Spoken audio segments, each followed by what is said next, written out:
I still remember that moment with the kind of clarity you wish you could erase. The street was crowded, cars sliding past under a dull Pittsburgh sky, and there she was, my wife, holding a little boy's hand.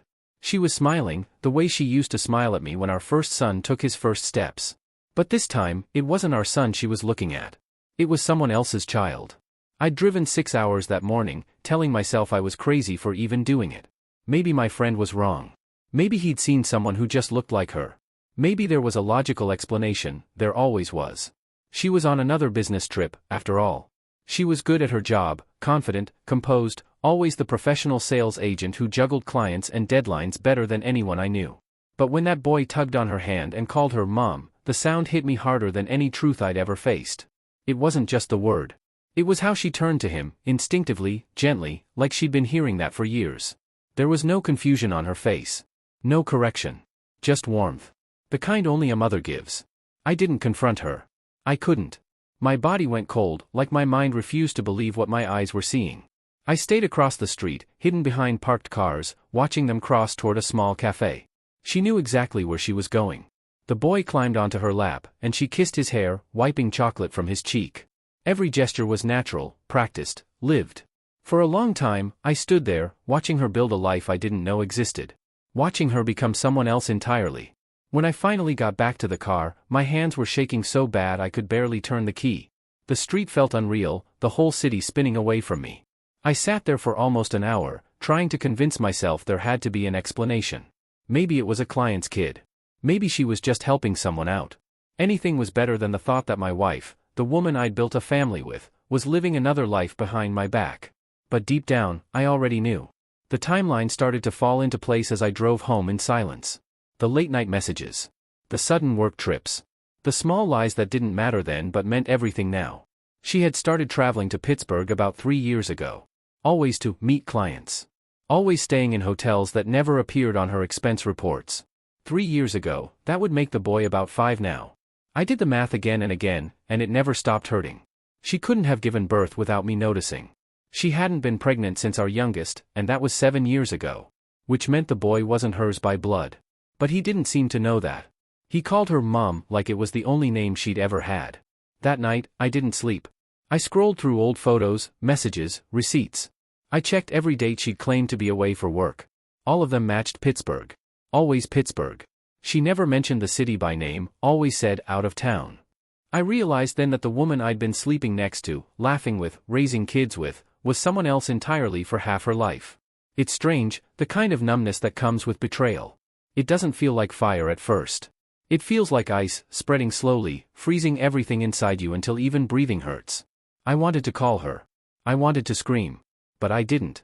I needed the truth, not excuses. So I started following her. The next week, she packed her bags again, same smile, same confident tone, saying she had meetings with suppliers.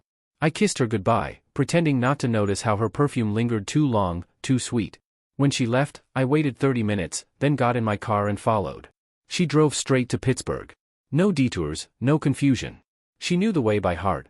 I kept my distance, trailing behind for hours until she pulled into a quiet neighborhood lined with old maple trees and red brick houses. She parked outside a 2-story home with white shutters, a place that looked like it belonged to someone who had everything figured out. Then, I saw him. The same boy.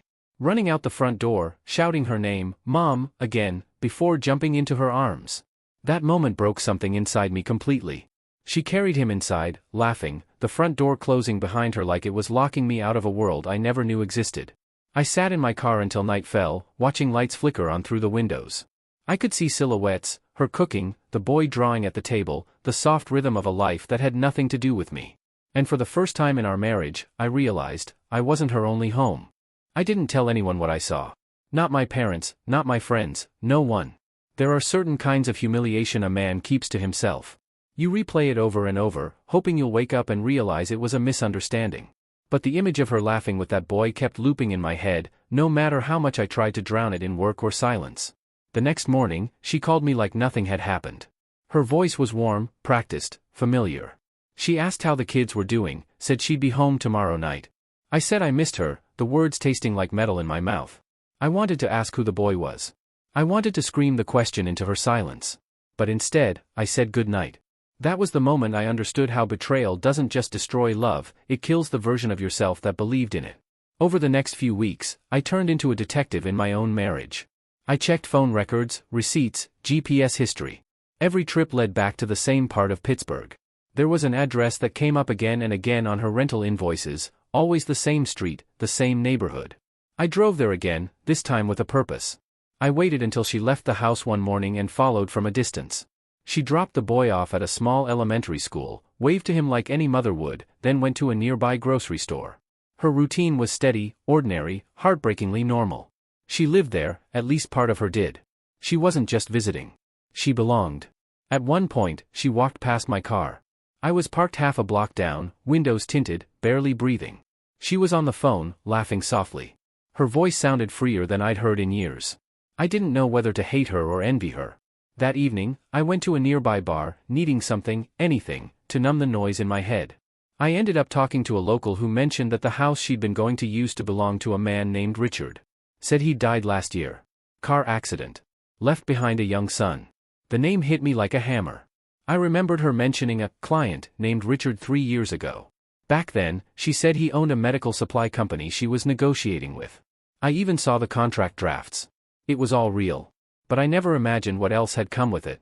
When I got back to my hotel room, I started searching. Public records, obituaries, local news. I found it all. Richard Cooper, age 39, survived by his 5-year-old son, Ethan, and his wife, Mara Cooper. Except Mara didn't exist. There were no marriage records under that name. No photos. But there were photos of him, smiling beside a woman whose face I knew better than my own. My wife.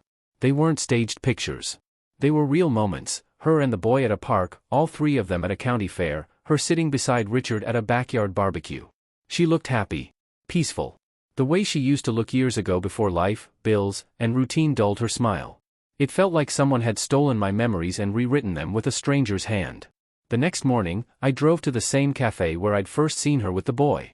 She came in around 9 a.m., ordered the same coffee, the same pastry. The boy sat beside her, swinging his legs, talking about school. She listened carefully, nodding like any mother would. For a brief second, I saw something human in her, not the liar, not the cheater, but a woman who'd found a sense of belonging she hadn't felt in years. And it terrified me because I knew then that maybe part of her really did love that child. Maybe that's why she never stopped going back. I wanted to hate the boy, but I couldn't. He was innocent. He didn't choose any of this. The only one who had was her. By the time she returned home that weekend, I had every answer I needed.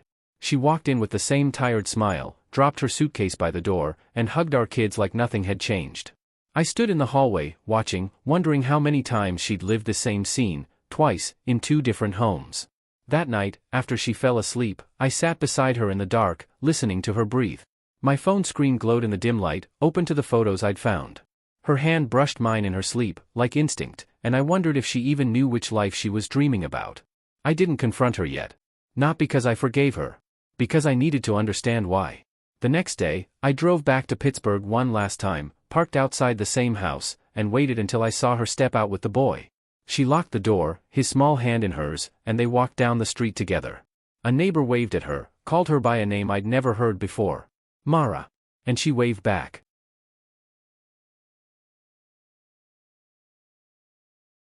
The name Mara echoed in my head the whole drive home. I said it out loud a few times, tasting the sound of it. It didn't fit her, or maybe it fit her better than the name I'd always known. I'd loved a woman named Emily, but Pittsburgh knew a woman named Mara. 2 lives. 2 names. 2 families. I kept thinking about that little boy. Ethan. The way he looked at her, so trusting, so certain that she was his mother. How long does it take to earn that kind of love from a child who isn't yours? Months? Years? I didn't sleep that night. Instead, I started piecing together everything I could find about Richard Cooper. There were photos, social media posts, business listings. He owned a small medical supply company, the same one she'd claimed to negotiate with 3 years ago.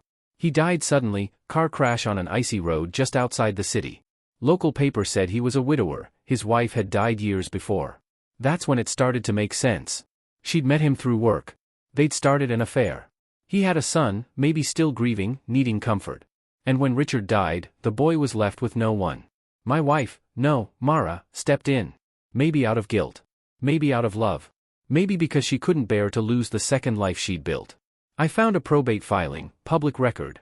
The name on the document for custody and estate oversight wasn't Emily or Mara. It was her maiden name. The one she hadn't used in years. She'd done everything legally, quietly, under a name I hadn't seen since our wedding certificate. That was how deep the lie went. She hadn't just hidden her actions. She'd hidden a whole identity. The next morning, I drove back to the house one last time. I don't even know what I was hoping to find, closure, maybe, or courage. I parked across the street and watched as she stepped out to get the mail. She looked content, casual, like a woman who belonged there. The boy ran out barefoot, chasing a soccer ball down the driveway. She laughed, scooped him up, carried him inside. I'd seen her carry our sons that way once. I wanted to storm in and confront her. To make her explain every lie she'd ever told me. But the longer I watched, the more I realized something painful. I wouldn't get any answer that could fix what she'd broken. When I finally confronted her that night at home, she didn't deny it. She didn't even flinch. She just sat there on the edge of the bed, silent, then nodded once. Yes. She'd been seeing Richard for years. Yes. She'd helped raise his son after he died. Yes. She'd used her maiden name to make it legal. Her voice was quiet when she finally spoke, not defensive, not cold. Just tired. She said she hadn't planned for it to happen. That at first it was just work, then friendship, then something she couldn't explain. When Richard got sick, she started spending more time in Pittsburgh. And when he died, the boy had no one. She said she couldn't walk away. I wanted to hate her. I wanted to throw her things out, to make her feel what I felt standing on that street. But looking at her then, I realized the woman in front of me wasn't the same one I'd married. She'd become someone else, someone fractured between two worlds. The hardest part wasn't that she cheated. It was that she'd built love somewhere else, a real, breathing love, with a child who believed in her. When I asked why she never told me, she said she couldn't. Because telling me would mean destroying both lives. And because part of her, the part that still loved our kids and me, wanted to keep at least one world untouched. It was a coward's reason, but it was the truth. We didn't fight. We didn't scream. We just sat in silence until morning. She packed a small bag, kissed our children goodbye, and left before they woke up. A week later, I got a letter in the mail, no return address, just a Pittsburgh postmark. Inside was a single photo, the boy, smiling in front of a school building, backpack slung over one shoulder. On the back, she'd written 3 words. He's doing fine. That's when I knew she wasn't coming back. I told the kids their mother had to travel for work again. I didn't have the strength to tell them the truth yet. I didn't even know how to explain it to myself. At night, when the house was quiet, I'd find myself scrolling through pictures of our old life, birthdays, beach trips, family dinners, trying to spot the moment she started slipping away. There wasn't one. It wasn't sudden. It was a slow fade, a quiet unraveling, the kind that happens when someone stops being yours but doesn't know how to leave. And somewhere in Pittsburgh, another boy was probably waiting at the window, wondering when his mom would come home. Weeks passed, but time didn't move the way it used to. Days blurred together, work, kids, silence. I'd catch myself waiting for her call, even though I knew it would never come. The house still smelled like her perfume, faint and haunting, as if the air refused to let go of her too. I tried to function. The kids needed normalcy, homework, dinners, laughter. I gave them all of that, even when it felt like acting. They didn't know the truth, not yet. I told them their mom had to stay longer on her work assignment. My oldest asked when she'd be back. I said soon. Then I went into the garage and stayed there for an hour, trying not to break in front of them. In Pittsburgh, she was living as Mara. Here, she was still Emily. And somehow, I was left standing in the wreckage between both lives, wondering which one had ever been real. One night, I drove back to the city, not because I expected to see her, but because I needed to see it one last time. The house looked the same, quiet, ordinary, the porch light on. Through the window, I saw her sitting on the couch with the boy, reading him a bedtime story. The scene was peaceful, almost holy. A mother and son, nothing more. And then I realized something I hadn't before: she wasn't pretending anymore. That life was her truth now. I sat in the car for a long time, thinking about everything I'd lost, and everything she must have gained. Love, stability, a second chance at motherhood. She'd found meaning in someone else's child. Maybe she couldn't find it in the life we had. A man can hate a woman for lying, but he can also understand why she did. And that's the cruelest part of all, when love and betrayal start to sound like the same thing. Before I drove away, I left something in her mailbox, a small envelope. Inside, there was a photo of our family from years ago, her, me, and our 2 sons, sitting on the front steps. On the back, I wrote 4 words. They're doing fine, too. It wasn't forgiveness. It was acknowledgement that we'd both moved into different worlds now. Back home, I started over. Slowly. I learned how to cook meals she used to make. I fixed things around the house that had been broken for months. I became both parents when I needed to. The kids stopped asking when she'd be home after a while. Children have a way of adapting to silence when they're given love in its place. Some nights, though, I'd catch myself wondering if the boy in Pittsburgh still called her Mom. If he remembered the man who watched from across the street. I'd like to think he didn't. I'd like to believe that to him, she really was just a mother, no lies, no guilt. Years from now, maybe I'll tell my sons the truth. Maybe they deserve to know.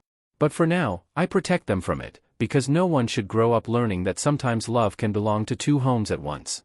The hardest part about betrayal isn't losing the person. It's realizing the version of them you loved never truly existed outside your memory. And yet, that's the version you still miss, the one that smiled across the dinner table, kissed you goodnight, and whispered promises that once felt eternal. I've stopped waiting for closure. Because closure isn't something you find in the truth, it's something you build from what's left after it. When I close my eyes now, I don't see her in two places anymore. Just one. A woman sitting in a small house in Pittsburgh, reading to a boy who isn't hers, but loves her anyway. And maybe that's enough.